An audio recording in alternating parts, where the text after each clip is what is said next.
So I believe being alive is the best thing in the world. 5 years ago, I wrote a story about a killer in China. He was only 23 years old, very good looking but extremely cold-blooded.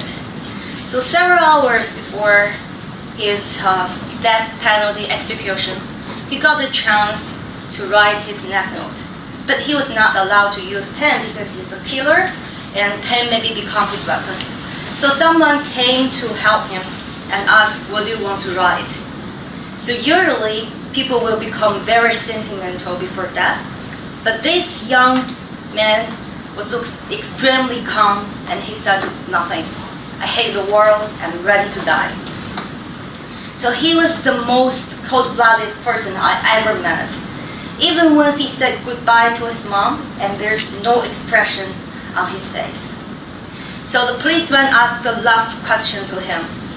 What do you want to eat in your last meal? That is 2 hours before his execution. So the young man hesitated for seconds and he asked for a fish. I thought that is the end of his story. But when he started to eat the fish, out of everyone's expectation, his tears flowed out. So I was thinking for a long time, and why this cold-blooded killer cried at that moment. And then I understand that fish was his last taste of being alive. And at the last moment, he finally understands what is being alive, but that is too late. So 2 years later, I wrote another story about a survivor in Cambodia. So 40 years ago, when the genocide happened in that country, so this lady was the only survivor in her family. So her parents, her daughter, and her husband were killed one by one just in front of her eyes.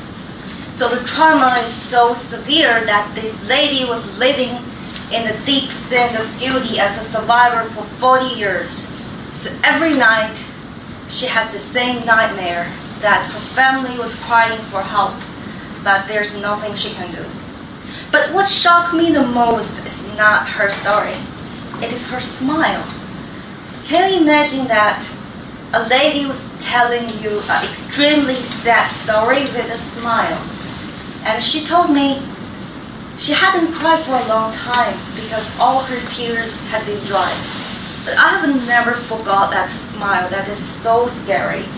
And I thought that is the first time that I got to know what is not being alive. So for years, the tears of the killer and the smile of the survivor are always in my mind and remind me what is being alive and what is not. And I saw how people being alive all over the world. In Syria, I saw young people, are still in Damascus, are still going to nightclub because they're alive. In refugee camps, I saw children are still playing football because they're alive. And in Cambodia, I was robbed and nearly killed on the street. But I still remember to give myself a hug because I'm alive. And that is the best thing in the world, and that is I believe. Thank you.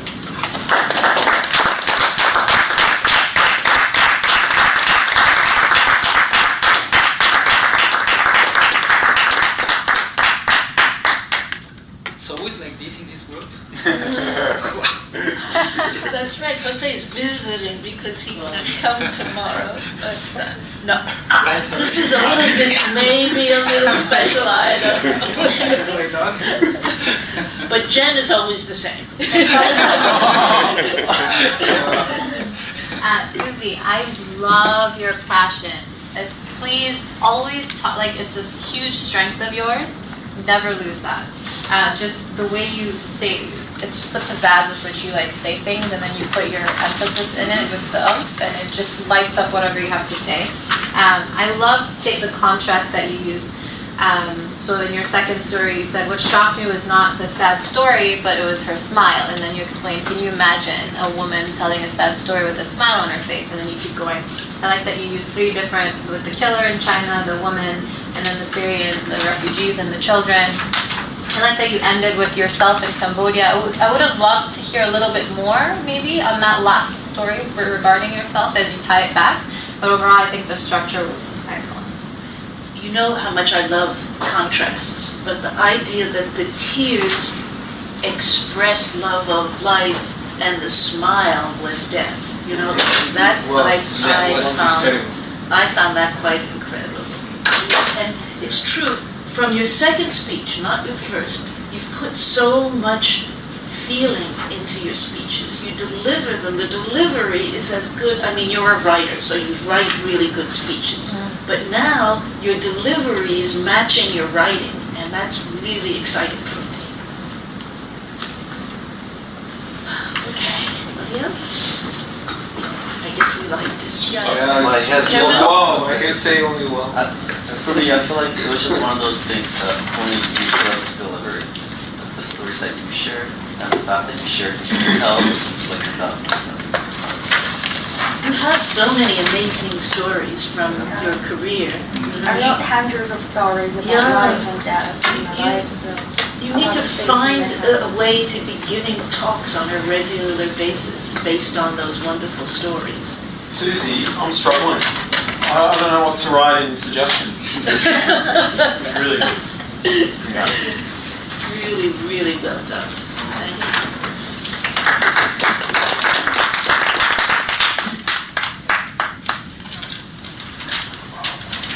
I mean, even Matt